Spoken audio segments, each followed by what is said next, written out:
ایک شخص بہت ہی غریب تھا۔ اس نے اپنی بیوی سے مشورہ کیا کہ ایک رئیس آدمی کے ہاں غلامی کی جائے۔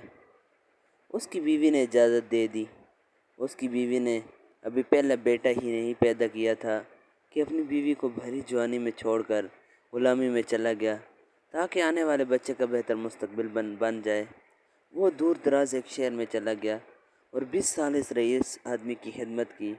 20 سال بعد رئیس آدمی سے اجازت لی کہ وہ اب گھر جانا چاہتا ہے۔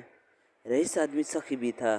اس نے بہت ساری بکریاں، گائیں، بھینسیں اور اونٹ دیے اور امیر اور مالا مال بنا کر واپس بھیجا۔ وہ واپس آ رہا تھا کہ صحرا سے گزر ہوا اور راستے میں اسے ایک جھونپڑی ملی۔ اس میں ایک درویش آدمی تھا۔ اس کے پاس رات گزاری۔ غریب شخص نے رات کو درویش آدمی سے گزارش کی کہ وہ اسے نصیحت کرے۔ درویش نے کہا کہ میں نصیحت تو کروں گا لیکن میں نصیحت کرنے کی قیمت وصول کرتا ہوں۔ اس نے قیمت پوچھی۔ کہا کہ میں ہر نصیحت کے بدلے ایک اونٹ۔ اس نے کہا کہ میں مالدار ہوں، نصیحت مل جائے تو اونٹ کی کوئی بات نہیں۔ اس نے قیمت ادا کی۔ بزرگ نے نصیحت کی، جب بھی آسمان پر تارے ایک لائن میں دیکھو تو فوراً کسی پہاڑ پر چلے جانا، سیلاب آئے گا۔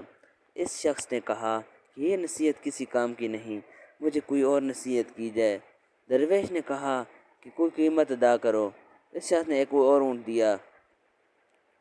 بزرگ نے کہا کہ جب بھی کسی شخص کی آنکھوں میں شیطانی چمک دیکھو تو اس سے بچنا، وہ تمہیں قتل کر دے گا۔ اس شخص نے کہا کہ یہ نصیحت کسی کام کی نہیں، مجھے کوئی اور نصیحت کی جائے۔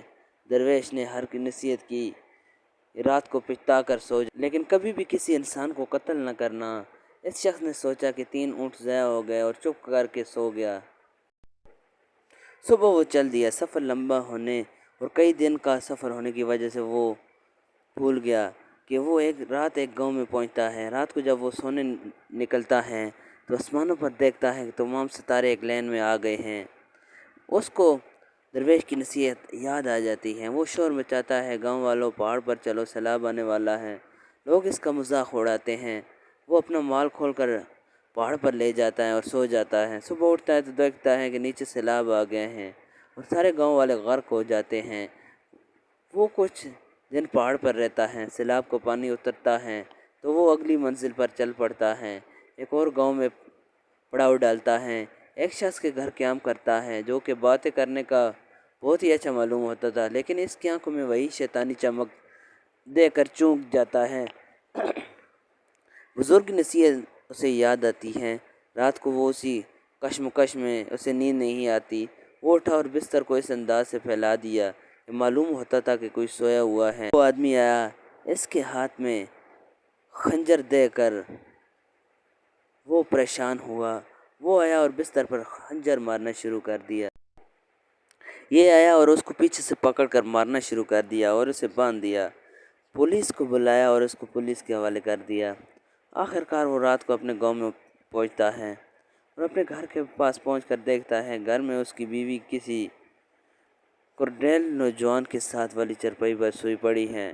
اس شخص کو غصہ آیا اور دل میں خیال آیا کہ میں اس نوجوان کو قتل کر دوں۔ جیسے ہی وہ ارادہ کرتا ہے اسے اس درویش کی بات یاد آتی ہے کہ کبھی بھی قتل کر کے نہ سونا، پچھتا کر سو جانا۔ وہ سوچتا ہے کہ پہلی بھی نصیحت کام کر گئی، دوسری نصیحت نے بھی کام کیا اور وہ گاؤں سے باہر آ جاتا ہے۔ صبح ہوئی۔ اس کے دل میں خیال آیا کہ گاؤں والوں سے اپنا حال دریافت کروں۔ جیسے ہی گاؤں میں جاتا ہے اپنے بارے میں دریافت کرتا ہے۔ گاؤں والے بتاتے ہیں کہ وہ شخص بہت ہی غریب تھا اور برسوں پہلے روزی روٹی کے لیے چلا گیا۔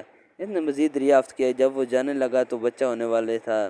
گاؤں والوں نے بتایا ہاں اللہ نے اسے ایک بیٹا دیا جو کہ اب کوڑیل جوان ہو گیا ہے۔ اس کے ذہن میں آیا جو رات کو نوجوان تھا وہ میرا ہی بیٹا ہے جسے قتل کرنے کا خیال اس کے دل میں آیا تھا۔ وہ گھر گیا اور بیوی اور بیٹے سے ملا تو دوستو سچ ہی کہتے ہیں، اگر کوئی بھی بڑا آپ کو نصیحت کرے تو اس کو پلے سے باندھ دینا چاہیے۔ آج کل بزرگ نصیحت کریں تو اولاد آگے سے ڈانٹ دیتے ہیں۔